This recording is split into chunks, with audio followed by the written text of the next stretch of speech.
तमिलनाडु में हिंदी भाषा के विरोध के पीछे का पूरा कहानी क्या है और ये विवाद कब से चल रहा है, आज के इस वीडियो में हम पूरा डिटेल से जानेंगे। आज़ादी से पहले रेडियो स्टेशन का नाम आकाशवाणी रखने पर एक बार विवाद हो गया था। इसी आंदोलन से जुड़े दो युवा मद्रास रेडियो स्टेशन नाम के साथ आकाशवाणी जोड़े जाने पर अनशन पर बैठ गए थे। हालांकि आज़ादी के बाद 1967 में डीएमके ने सत्ता में आते ही तमिलनाडु रेडियो स्टेशन का नाम बदल के तमिल में वनोली कर दिया था। ब्रिटिश राज में शुरू हुई थी ये समस्या। हालांकि यह समस्या अंग्रेजों के कारण शुरू नहीं हुआ था, लेकिन मद्रास प्रेसिडेंसी में 1937 में स्थानीय कांग्रेस सरकार ने स्कूलों में जब हिंदी शिक्षा को अनिवार्य कर दिया, तब से हिंदी विरोध का सिलसिला शुरू हो गया। इस तरह के फैसले के पीछे का मकसद यह था कि देश भर में जो क्रांति फैल रही थी उससे पूरा देश जुड़ सके और बटे हुए भारत को एक सूत्र में बांधा जा सके। लेकिन पेरियार जैसे कई नेताओं और लोगों ने इसे मातृभाषा पर हमले की तरह देखा। जस्टिन पार्टी के ईवी रामास्वामी ने इसका विरोध किया और यह आंदोलन 3 सालों तक लगातार चला। तमिल भाषा के समृद्ध इतिहास, परंपरा और साहित्य पर गर्व करने वाले तमिलों ने हिंदी को थोपा जाना समझा और अपने गौरव पर हमला।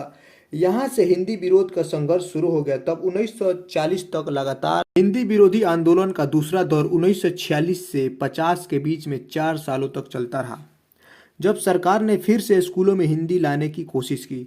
इन सब के बाद एक समझौता हुआ और हिंदी को एक वैकल्पिक विषय के रूप में शामिल करने का फैसला किया गया।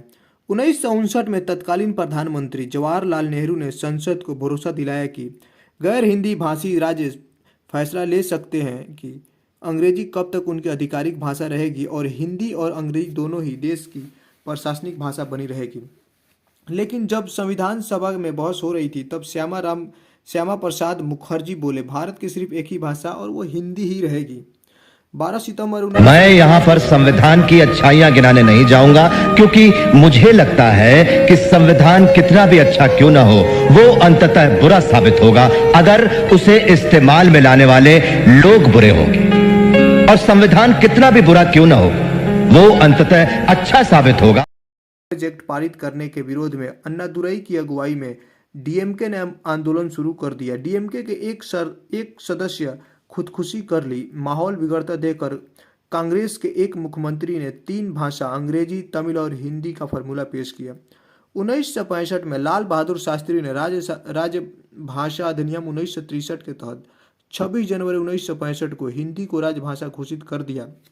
हिंदी को एक मात्र आधिकारिक भाषा बनाने के विरोध में तमिलनाडु में फिर से एक बड़ा हिंदी विरोधी आंदोलन शुरू हो गया। मदुरई में स्टूडेंट्स और कांग्रेस कैडर के बीच तगड़ा संघर्ष हुआ। कांग्रेस सरकार ने विरोध को कानून व्यवस्था की समस्या माना। राज्य सरकार के मुताबिक लगभग 70 लोग मारे गए थे। मद्रास के नेता सीएन अन्नादुरई के नेतृत्व में आंदोलन फिर से सुलग गया। 2 लोगों ने तमिल भाषा की रक्षा के लिए खुद को आग में झोंक दिया। अन्नादुरई ने कहा, संख्या बल पर हिंदी राष्ट्रभाषा बनती है तो राष्ट्रीय पक्षी संख्या के आधार पर मोर नहीं बल्कि कौवा होना चाहिए। प्रधानमंत्री लाल बहादुर शास्त्री मंत्रियों को इस्तीफा देना पड़ा था। उग्र आंदोलन को देखते हुए लाल बहादुर शास्त्री ने ऑल इंडिया रेडियो पर 4 वादे किए।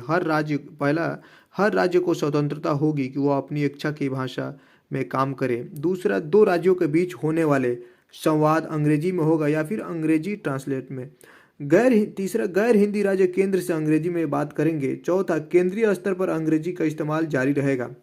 2004 में आर्टिकल 8 में कुछ भाषा को जोड़ा गया था, बोडो, डोगरो, मैथिली और संथाली। अभी के समय 8वें शेड्यूल में कुल 22 क्षेत्रीय भाषा है। फिलहाल भोजपुरी और राजस्थानी भाषा को 8वें शेड्यूल में शामिल कराने के लिए आंदोलन चल रहे हैं। 1971 से 2011 तक तमिल, तेलुगु, कन्नड़ और मलयालम को मातृभाषा मानने वालों की संख्या मात्र 19% है, जबकि हिंदी को मातृभाषा मानने वालों की संख्या 1971 में 37% था और 2011 के सेंसस के मुताबिक 43% है। भारत में किसी भाषा को राष्ट्रीय भाषा का दर्जा नहीं मिला है। भारतीय संविधान के आर्टिकल के तहत हिंदी और अंग्रेजी को ऑफिशियल लैंग्वेज का दर्जा दिया गया है। ऑफिशियल लैंग्वेज सिर्फ सरकारी कामकाज में इस्तेमाल होते हैं।